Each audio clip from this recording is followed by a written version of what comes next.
உலக அரசியலில் இன்று பீக்கில் இருப்பது பிரதமர் மோடி பற்றிய டாக் தான்.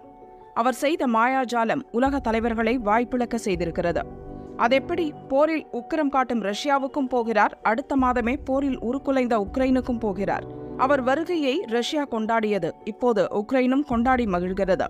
நிச்சயம் மோடியிடம் ஏதோ ஒரு காந்த சக்தி இருக்கிறது என்று உலக தலைவர்கள் தங்களுக்குள் பேசிக் கொள்கின்றனர். அந்த அளவுக்கு டாக் ஆஃப் தி வேர்ல்ட் ஆகி இருக்கிறது மோடியின் ரஷ்ய விசிட்டும் உக்ரைன் விசிட்டும். அதிலும் பரபரப்பாக பேசப்படுவது மோடியின் கட்டிப்பிடி வைத்தியம்தான்.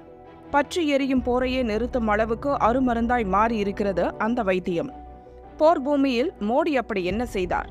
ரஷ்யா உக்ரைன் பயணத்தில் மோடி சாதித்தது என்னென்ன? உலக நாடுகள் மோடியை வியப்புடன் பார்க்க என்ன காரணம்? விரிவாக பார்க்கலாம்.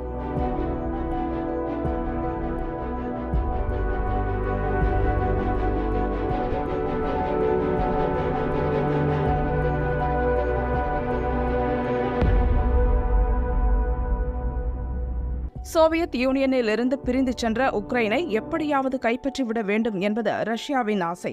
2014 ஒரு போர். அப்போது உக்ரைனிடம் இருந்த கிரிமியா ரஷ்யாவின் கைக்கு போனது. அதன் பிறகு அவ்வப்போது சண்டை சச்சரவு தொடர்ந்தது. 2022 பிப்ரவரியில் மீண்டும் தீவிர போரை துவங்கியது ரஷ்யா. உக்ரைனை சரமாரியாக தாக்கியது. கொத்து கொத்தாக மரணம் நேர துவங்கியது. படிப்படியாக உக்ரைன் உருக்குலைந்தது. சில மாதங்கள் கூட உக்ரைன் தாக்கு பிடிக்காது என்றார்கள். ஆனால் அமெரிக்காவும் ஐரோப்பிய நாடுகளும் உக்ரைனுக்கு ஆயுதங்களை சப்ளை செய்தன. உக்ரைனும் பதில் தாக்குதல் நடத்த துவங்கியது.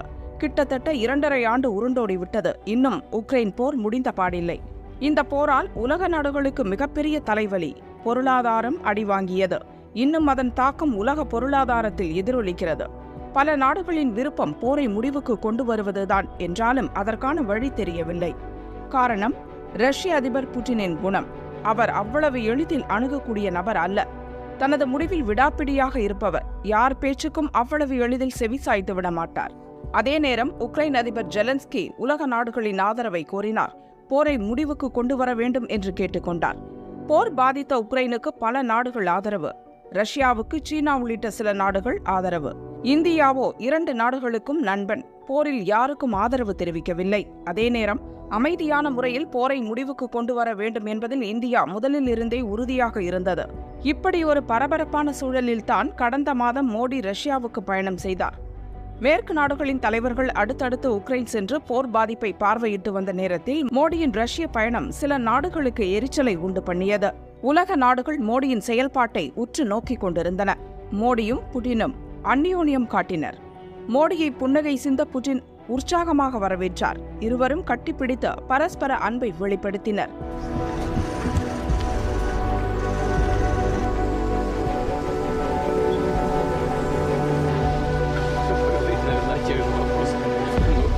மோடியை எலக்ட்ரிக் காரில் ஏற்றிக்கொண்டு தனது மாளிகையை சுற்றி காட்டினார் புட்டின். அவரே காரையும் ஓட்டிச் சென்றார்.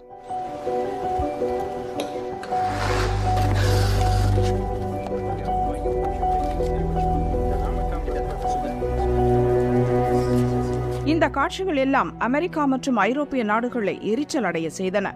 குறிப்பாக விரக்தியின் விளிம்பிக்கே போனார் உக்ரைன் அதிபர் ஜெலன்ஸ்கி.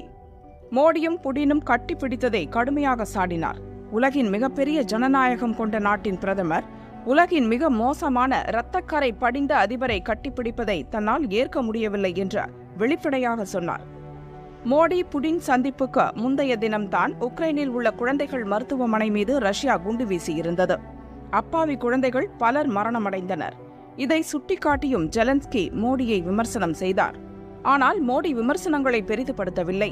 என்ன செய்ய வேண்டும் என்பதை அவர் நன்றாக அறிந்திருந்தார். இவ்வளவு விமர்சனங்களுக்கு பிறகுதான் மோடியும் புட்டினும் சந்தித்து பேசும் நிகழ்வு நடந்தது. அப்போது தான் வந்த நோக்கத்தை தெளிவாக உலகுக்கு சொன்னார் மோடி. இரு நாட்டு உறவை விட அவர் அதிகம் பேசியது உக்ரைன் போர் பற்றிதான். புட்டினிடம் உடனே போரை நிறுத்தும்படி நேருக்கு நேர் கேட்டுக்கொண்டார். உலக மக்களின் விருப்பத்தையும் இந்தியாவின் நிலைப்பாட்டையும் தெளிவாக எடுத்துச் சொன்னார். எவ்வளவு பிரச்சனை என்றாலும் போர் தீர்வல்ல, அமைதியான முறையில் நடக்கும் சமரச பேச்சுதான் தீர்வை தரும் என்ற புட்டினிடம் உறுதியாக வலியுறுத்தினார். உக்ரைன் குழந்தைகள் மருத்துவமனை மீது ரஷ்யா குண்டு வீசியதையும் தவறு என்று நேருக்கு நேர் சுட்டிக்காட்டினார் மோடி. அந்த சம்பவம் தனக்கு மிகப்பெரிய வேதனையை ஏற்படுத்தியதாகவும் கூறினார். மோடியின் ரஷ்ய பயணத்தை விமர்சித்த உலக தலைவர்கள் எல்லாம் கப்சிப் ஆனார்கள். மோடி தைரியத்தையும் அவரது நேர்த்தியான அரசியல் நகர்வையும் வாயடைத்து பார்த்தனர். மோடியை சாடி பேசிய உக்ரைன் அதிபர் ஜெலன்ஸ்கியும் வேதனைப்பட்டார். அவசரப்பட்டு வார்த்தைகளை கொட்டிவிட்டோமோ என்று வருந்தும் அளவுக்கு மோடியின் செயல்பாடு இருந்தது. அமைதியான முறையில் போரை நிறுத்த வேண்டும் என்று மோடி தங்களிடம் வலியுறுத்தியதை பின்னர் ரஷ்யாவே பாராட்டி அறிக்கை வெளியிட்டது. மோடியின் ரஷ்ய பயணம் மாபெரும் வெற்றியை பெற்றது. எல்லாம் மோடியின் கட்டிப்பிடி வைத்தியத்தின் மகத்துவம். ஆனால் அதோடும் நிற்கவில்லை மோடி. அடுத்த மாதமே போர் பூமியான உக்ரைன் பயண திட்டத்தை போட்டு ஜெலன்ஸ்கிக்கு இன்ப அதிர்ச்சி கொடுத்தார். மீண்டும் உலக நாடுகள் மோடியை உற்று நோக்க ஆரம்பித்தன. ரஷ்யா குண்டு போடும் இந்த நேரத்தில் பல பாதுகாப்பு சவால்களை தாண்டிதான் உக்ரைன் போக முடியும். முக்கியமாக விமானத்தில் அங்கு செல்ல முடியாது. அண்டை நாடான போலந்து சென்றார். அங்கிருந்து 10 மணி நேரம் ரயிலில் பயணம் செய்து உக்ரைன் தலைநகர் கீவை அடைந்தார். உக்ரைன் இடையேயான ராஜதந்திர உறவு துவங்கி 30 ஆண்டுகள் ஆகிறது. இந்த 30 ஆண்டில் ஒரு பிரதமர் கூட உக்ரைனை எட்டி பார்த்ததில்லை. முதல் முறையாக உக்ரைனில் மோடி காலடி வைத்தார். அதுவும் போர் நடக்கும் நேரத்தில் துணிச்சலுடன் சென்றார். மோடியின் வருகை உக்ரைன் அதிபர் ஜெலன்ஸ்கியை புல்லரிக்க வைத்தது. மோடியை பார்த்ததும் நெகிழ்ந்து போனார் ஜெலன்ஸ்கி. மீண்டும் அதே கட்டிப்பிடி வைத்தியம். ஜெலன்ஸ்கியை கட்டி அணைத்து தழுவினார் மோடி. ஜெலன்ஸ்கிக்கு உணர்ச்சி பெருக்கெடுத்தது. அவரது தோள்களில் தட்டி கொடுத்து மோடி ஆறுதல் சொன்னார். ரஷ்யாவில் நடந்ததுதான் உக்ரைனிலும் நடந்தது. இருதரப்பு பேச்சை தாண்டி போர் பற்றிதான் மோடி அதிகம் பேசினார். இந்தியா நடுநிலை வகிக்கவில்லை, அப்படியே ஒதுங்கி நிற்கவும் இல்லை. அமைதியின் பக்கம் நிற்போம். போர் பூமியில் அமைதி திரும்ப வேண்டும் என்று மோடி சொன்னார். புட்டினிடம் சொன்னதை ஜெலன்ஸ்கியிடமும் வலியுறுத்தினார். போரால் பிரச்சினைக்கு முடிவு வராது. அமைதியான சமரச பேச்சுவார்த்தை தான் பிரச்சினைகளை தீர்க்க வல்லது என்று சொன்னார். ரஷ்யாவும் உக்ரைனும் அமைதியான முறையில் பிரச்சினையை தீர்த்து போரை முடிவுக்கு கொண்டுவர முயற்சி எடுக்க வேண்டும் என்று கேட்டுக்கொண்டார். அதேபோல் புட்டினிடம் தான் பேசிய விஷயங்களை ஜெலன்ஸ்கியிடம் எடுத்துச் சொன்னார். இரு நாடுகளும் பிரச்சினையை பேசி தீர்க்க முன்வந்தால் அனைத்து வகையிலும் இந்தியா உதவி செய்யும் என்று மோடி உறுதியளித்தார். போரில் கொல்லப்பட்ட குழந்தைகள் நினைவிடத்தில் மோடி அஞ்சலி செலுத்தினார். பின்னர் போர் பாதிப்பு தொடர்பான புகைப்படங்களை பார்வையிட்டார். அப்போது கண்கலங்கிய ஜெலன்ஸ்கியின் தோள் மீது கை வைத்து மோடி ஆறுதல் சொன்னார். கையோடு ஜெலன்ஸ்கியை இந்தியா வரும்படி அழைப்பு விடுத்தார். ஆத்ம திருப்தியுடன் மோடி உக்ரைனில் இருந்து புறப்பட்டார். மோடியின் உக்ரைன் பயணமும் இமாலய வெற்றி பெற்றது. மொத்தத்தில் மோடியின் ரஷ்யா உக்ரைன் பயணத்துக்கு பிறகு உலக நாடுகளுக்கு பெரிய நம்பிக்கை. உக்ரைன் போரை ரஷ்யா கைவிடலாம் என்ற எதிர்பார்ப்பும் மேலோங்கிவிட்டது. எல்லாம் கட்டிப்பிடி வைத்தியத்தின் மகத்துவம்.